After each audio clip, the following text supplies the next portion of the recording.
Hello everyone, कैसे हैं आप लोग? अच्छे होंगे और स्वस्थ होंगे। आज जो हम लोग पढ़ने वाले हैं देयर के बारे में पढ़ने वाले हैं और देयर किस प्रकार से प्रयोग किया जाता है उन चीजों के बारे में आज हम जानेंगे। अच्छी तरह से जानेंगे कि देयर का प्रयोग किस प्रकार से किया जाता है।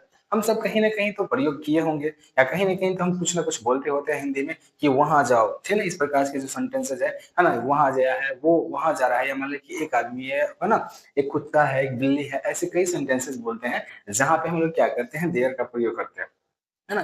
देर किस प्रकार से हम प्रयोग करेंगे, आज उसी चीजों के बारे में बात करेंगे। और देर का जो प्रयोग है ना, ये आपके लिए बहुत ही इंपॉर्टेंट है कि जब हम कुछ बोलते हैं, कोई चीज है कहाँ पे या कैसे उसको काम करता है, या कोई वस्तु एक होता है उसकी स्थिति को रिप्रेजेंट करता है।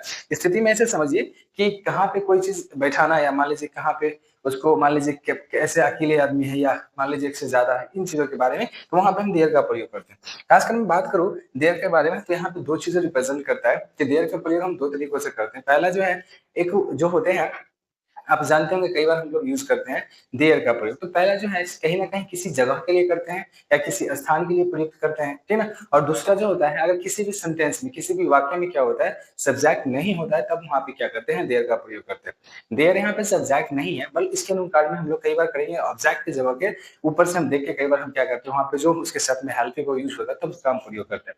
बट जो देयर है, इतना याद रखिएगा कि यहाँ पे सब्जेक्ट नहीं होगा तब हम सेंटेंसेस में प्रयोग करते हैं देयर का। और किसी स्थान यानी कि पैलेस के रूप में प्रयोग करते हैं कि देयर का प्रयोग वहां पे इस जगह से दो कैटेगरी में करता है, पहले जगह और दूसरा है किसी सेंटेंस में वाक्य यानी कि सब्जेक्ट ना हो। तो यही बताया गया है कि देखिए जब अभी आप करिएगा कि किस प्रकार से यूज किया जाता है, तो ज्यादा आप इतना रखिएगा कि देयर है, ठीक है ना। देयर की बात जब भी करेगा तो यहाँ पे एक बात समझिए कि ना, देखिए रही गई बात देयर की, तो यहाँ पे एक बात कहा जाता है, जो देयर है ना, देयर का जो प्रयोग है हम दो प्रकारों से करते हैं। पहला जो है ना, एक बताया जाता है व्यक्ति, वस्तु या स्थान। स्थान स्थान के बारे में कि आप कहाँ, जैसा होता है कि जब कोई व्यक्ति होता है वो कहाँ स्थान उसका रिप्रेजेंट करता है, या कोई स्थान के बारे में बताया जाता है, ठीक है, इस प्रकार से। और दूसरा जो है सिंपल से बताया जाता है कि सब्जेक्ट नहीं हो किसी सेंटेंस।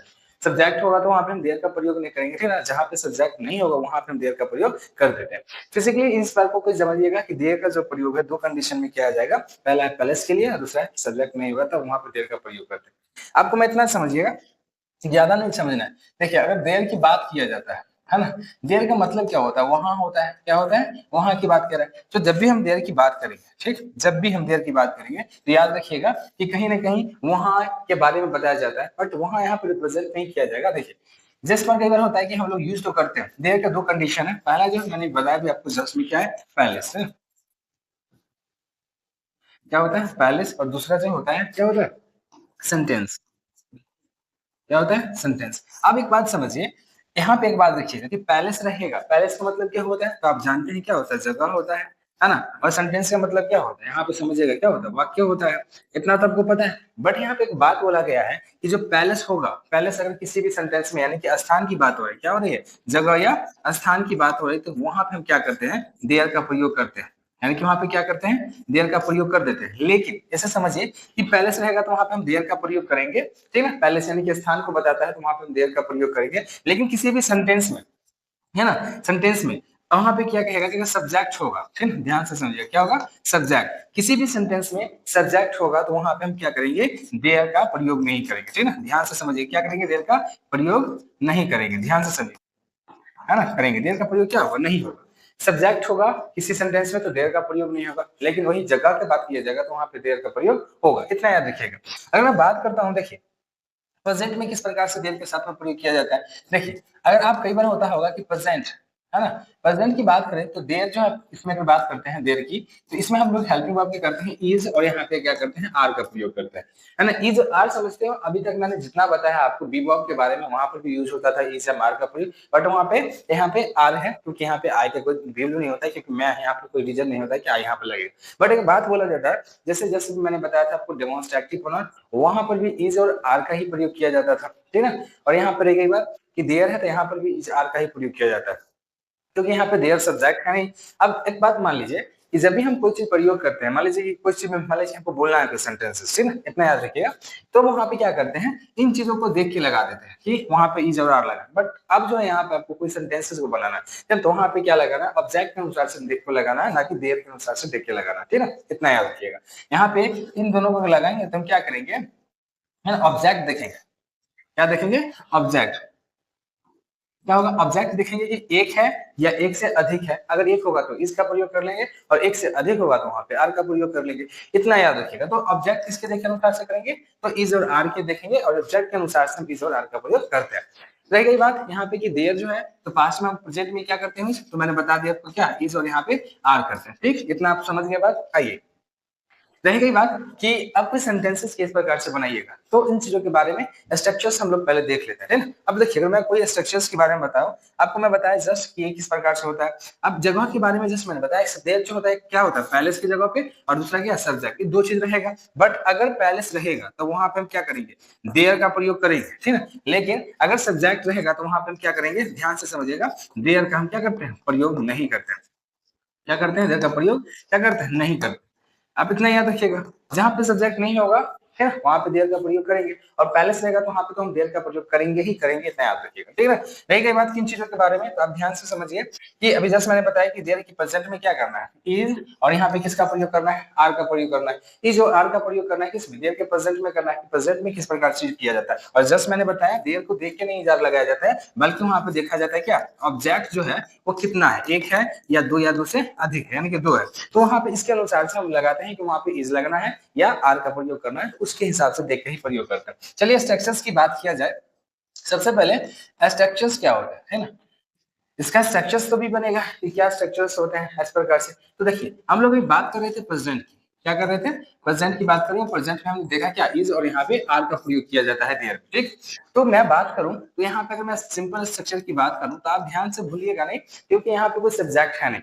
ठीक, यहाँ पे ना कि हम सब्जेक्ट का प्रयोग करें, अगर सिंपल में हम सब्जेक्ट करेंगे तो सब्जेक्ट तो जानते हैं कितने हैं, पता है ना कि आपको मुख्य जो सब्जेक्ट है वो 7 है, ऐसे सब्जेक्ट बहुत सारे होते हैं, ठीक है, आपको पता होगा। आगे यहाँ पे सिंपल से है कि जब यहाँ पे हम लिखते हैं तो यहाँ पे सब्जेक्ट ना लिख के क्या लिखना है, देयर के प्रयोग करना है। क्या करना है, देयर, क्योंकि हम जानते हैं देयर जो है यहाँ पे इसके सब्जेक्ट तो नहीं पड़ेगा, मैंने बताया वहां पे सब्जेक्ट तो यहाँ पड़ेगा नहीं पड़ेगा, यहाँ पे क्या पड़ेगा, देयर है तो देयर यूज का ही प्रयोग करेंगे, ठीक है ना। तो देयर के साथ में क्या कीजिएगा, इज, और यहाँ पे क्या कर दीजिएगा, आर लगा दीजिएगा, उसके बाद क्या करिएगा, ऑब्जेक्ट का प्रयोग कर दीजिएगा, इतना कर दीजिएगा। बट एक चीज और होता है, आप छोड़िएगा नहीं, मैं आपको बताता हूँ, ठीक है। एक चीज और होता है, रिमाइनिंग पार्ट्स ऑफ स्पीच, है ना, यानी कि किसी भी मान लीजिए वाक्य में क्या होता है कि कई बार एक मुख्य तथ्य हो जाता है, उन चीजों को हम रिप्रेजेंट करते हैं। मैं आपको बताऊंगा, एक होता है आरपीएस, है ना। आरपीएस क्या होता है भाई साहब, तो रिमाइनिंग पार्ट्स ऑफ स्पीच, यानी कि कुछ ऐसे, रिमाइनिंग मतलब समझते हो ना आप, सिंपल पार्ट्स ऑफ स्पीच आप जानते हो कि शब्द भेद होते हैं। तो वहां पे कई सेंटेंसेस ऐसे होते हैं जहां पे उन सेंटेंस को मुख्य व्यू दिया जाता है, यानी कि वैल्यू दिया जाता है ज्यादा। अभी मैं आपको जस्ट बताऊंगा, देखिए, तो ना there is are object RPS हो जाएंगे। सिंपल नेगेटिव की अगर बात किया जाएगा तो क्या हो जाएगा, इतना याद रखिएगा, क्या होगा,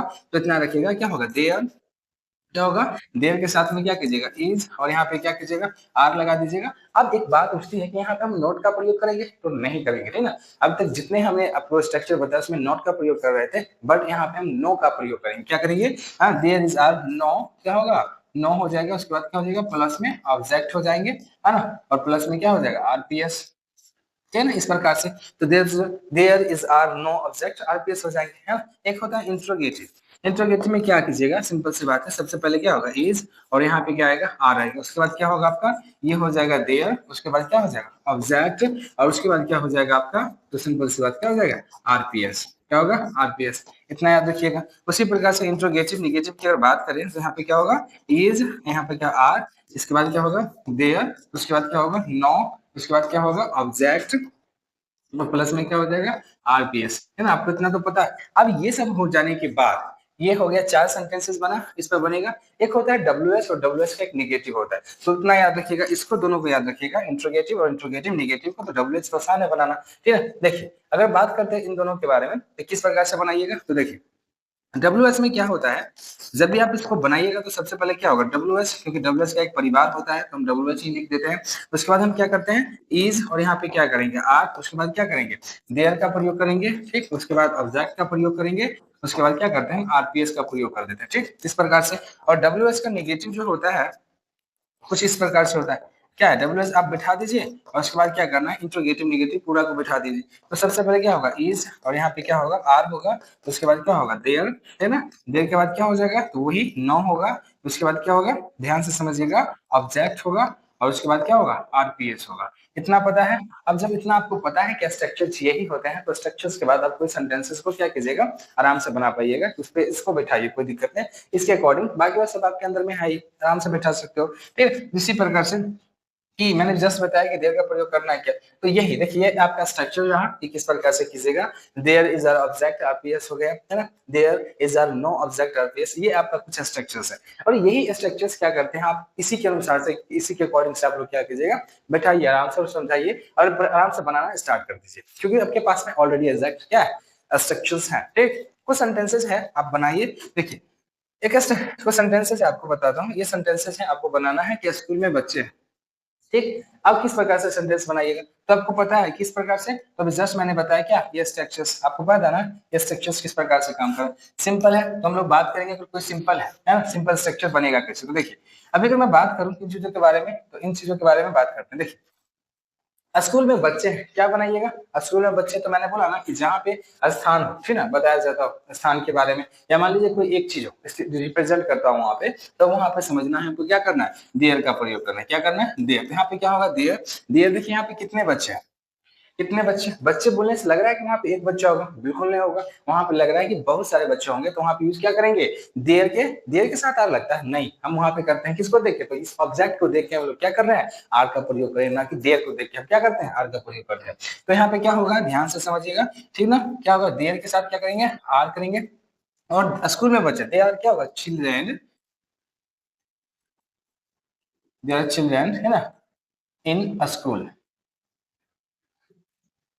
क्या होगा, there are children in school, ठीक है, या इन द स्कूल भी देगा तो कोई दिक्कत नहीं है ना। तो स्कूल में बच्चे हैं, देयर चिल्ड्रन इन स्कूल, ठीक है। देखो मैंने बताया ना, ये जो बच्चे हैं इन्हीं को देखकर मैंने यहाँ पे आर लगाया, यानी कि यहाँ पे ये क्या है, ऑब्जेक्ट है, क्या है, ये ध्यान से समझिएगा, क्या है, ऑब्जेक्ट। तो ऑब्जेक्ट को ही देख के मैंने क्या लगाया, आर का प्रयोग किया है। आगे है कि उसके घर पर एक कुत्ता है, तो ये सेंटेंस तो देयर का नहीं है ना, तो इसको तो छोड़ ही दीजिए, ये सेंटेंस देयर का नहीं है, अब दिया गया होगा, ठीक है। अच्छा इसको भी बना लेते, ठीक है, उसके घर पे एक कुत्ता है, तो उसके घर पे क्या, उसके का क्या होता है, ही के साथ क्या लगेगा, has, he has a dog, क्या हो जाएगा, ही हैज अ डॉग, क्या होगा, घर पे है ना, तो क्या होगा, एट होम, क्या होगा, एट होम। इस सेंटेंसेस के बारे में, तो उसके घर पे एक कुत्ता है, he has a dog at home, ये अलग सेंटेंसेस है। आइए हम देयर की बात करते हैं, स्कूल में बच्चे हैं, there are children in the school, है ना, उसके घर पे कुत्ता है, he has a dog at home, ये अलग सेंटेंसेस है। आसमान में तारे हैं, क्या है, आसमान में तारे हैं, तो यहाँ पे क्या लगाइएगा आप लोग, यहाँ पे लगाना आपको क्या, there are star, sorry there are star, क्या होगा, there star in the sky, क्या होगा, there stars, there stars in the sky, इतना याद है ना। आगे है एक आदमी है, क्या होगा, एक आदमी क्या होगा, देयर इज ए मैन, क्या होगा, देयर इज ए मैन, ठीक है ना, एक आदमी, तो देयर इज ए मैन, एक आदमी बस में है, तो यहाँ पे क्या करिएगा, तो लगाना हमको क्या, there is a man on the bus, क्या होगा, ऑन द, क्या हो जाएगा, बस। तो ये आपको कुछ इसी प्रकार से बनाना है, तो विभिन्न सेंटेंस लीजिए बनाइए, कोई दिक्कत नहीं है, विभिन्न सेंटेंसेस के बारे में आप लीजिए बनाइए। रह गई बात कि हम किस प्रकार से इसको यूज करते हैं, देखिए अब देर का जब भी कुछ पढ़ना स्टार्ट करते हो, ठीक है ना, देर के बारे में, तो मैं आपको बताया हुआ हूँ कि जब भी हम देर का बात करते हैं, किन चीजों के बारे में, देर के बारे में, देखिए समझिए कि जब भी हम कुछ करना चाहते हैं, है ना, देयर यहाँ पे, तो यहाँ पे जस्ट मैंने अभी बताया आपको, क्या बताया, जो देयर होता है ना, देयर का जो प्रयोग होता है हम दो प्रकारों से करते हैं, किस प्रकार से करते हैं, दो प्रकारों से करते हैं। पहला जो बताया गया, वस्तु या स्थान बताने के लिए करते हैं, देयर का प्रयोग करते हैं, और दूसरा में किसी सब्जेक्ट होगा, कोई सेंटेंस में सब्जेक्ट नहीं होगा, तो वहां पे देयर का प्रयोग करते हैं। और रह गई बात स्ट्रक्चर्स की, तो स्ट्रक्चर्स आपको पता है, और सेंटेंसेस बना तो आप सीख ही सकते हो, बिल्कुल सीख सकते हो बेसिक से, तो आप उसी तरह से आप लोग क्या कीजिएगा, बनाइएगा। फिलहाल के लिए आज के लिए इतना ही रहने देते हैं, और मिलते हैं नेक्स्ट वीडियो में, है ना, कि प्रश्न में किस प्रकार से देर का प्रयोग किया जाता है। तब तक के लिए धन्यवाद।